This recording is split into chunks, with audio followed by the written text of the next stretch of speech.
Wow, this is part two of me going over Freaky Fallon's motion to dismiss her criminal charges. She was charged with obstructing governmental operations and disorderly conduct. She pled not guilty, and her attorney, Kevin Hickey, has now filed a motion to dismiss, and I've been reading through it with y'all. So let's get into it. Okay, so where I left off is essentially Freaky Fallon's attorneys trying to make the argument that Officer Wasson is lying in his affidavit. So let's get into the next part. Officer Wasson then tells Officer Adolin, I thought it was about to go help Stevenson in a fight.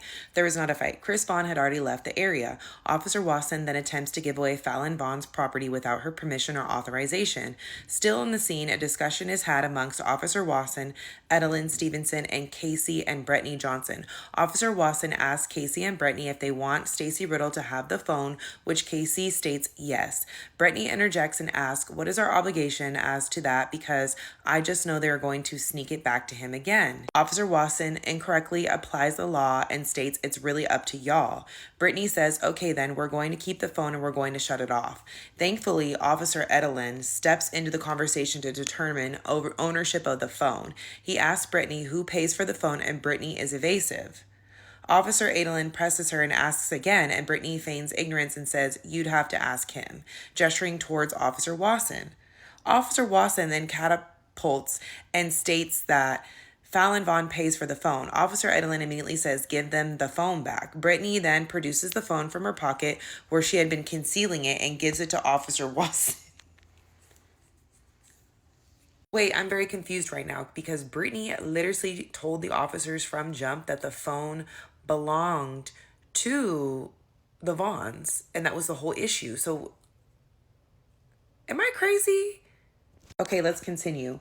Officer Wasson then speaks to the minor Hunter Johnson. It is unknown, but not likely that he obtained permission from Casey Johnson or Stacy Riddle, Hunter Johnson's parents, to speak with Hunter Johnson, age 14.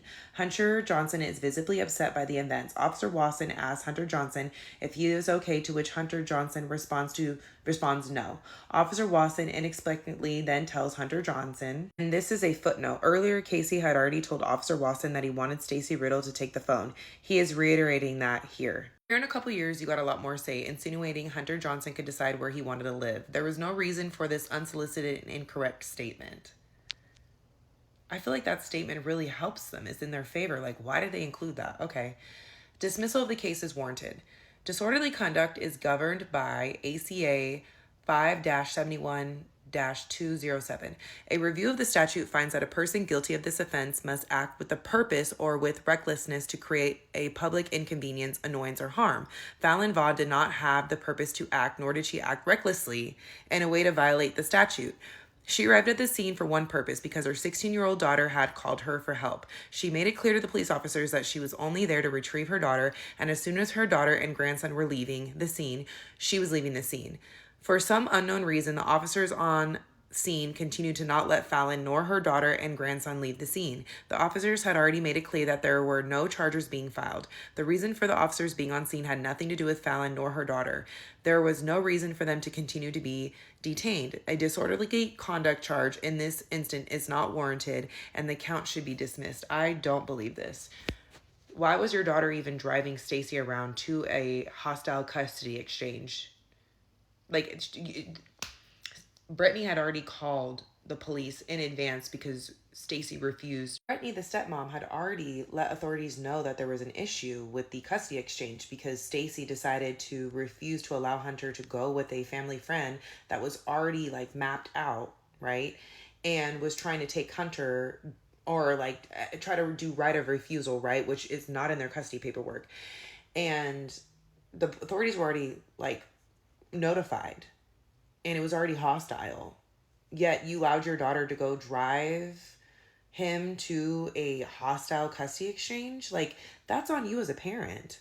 Like, did we watch the same camera footage? She was literally starting fights with the Johnsons, screaming, refusing to listen to the officers on camera. To be honest with you, they really should have arrested Loser Larry. Like, I feel like they had more of a case on Loser Larry than even Freaky Fallon. I don't know why they didn't arrest Loser Larry.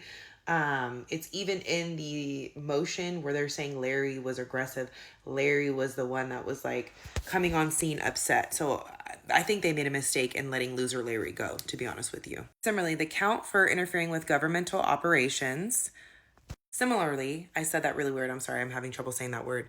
The count for interfering with governmental operations, ACA 5-54-102, should be dismissed as well. The only section of this penal code that could remotely apply to this situation is the portion of the statute that states person knowingly obstructs, impairs, or hinders the performance of any government function. However, it is not known what government function Officer Wasson was performing at the time of Falen's arrest. However, it is not known what government function Officer Wasson was performing at the time of Falen's arrest. He had already made the determination that no one was being arrested. He already advised Falen to stop moving forward, and she had complied. There was simply nothing left for Officer Wasson to do on scene except leave.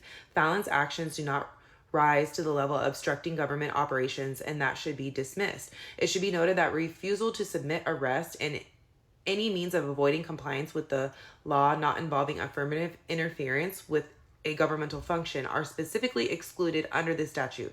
In fact, Officer Stevenson makes the comment resisting. I don't know if she was resisting or not, as the officers were talking amongst themselves and preparing to leave the scene after Falen's arrest. They were clearly trying to decide what to charge her with because they were not sure if any crime had even been committed. For all the above reasons, this case should be dismissed in its entirety, wherefore defendant prays that this case is dismissed as to all counts with prejudice. To be honest with you, the Vaugns remind me of Mackenzie Sharilla's parents. Like, people who do not raise their children right, and we're stuck with these children in society. They believe they're above the law. They have no remorse. They have no accountability, and they're raising the next generation of degenerates. They're literally giving us the next generation of degenerates. But let me know what you think in the comments. Do you think this is going to get dismissed? I feel like the attorney has made some good points, and I don't know if Falen's gonna, these charges are gonna stick. I'm not sure, but y'all let me know what you think.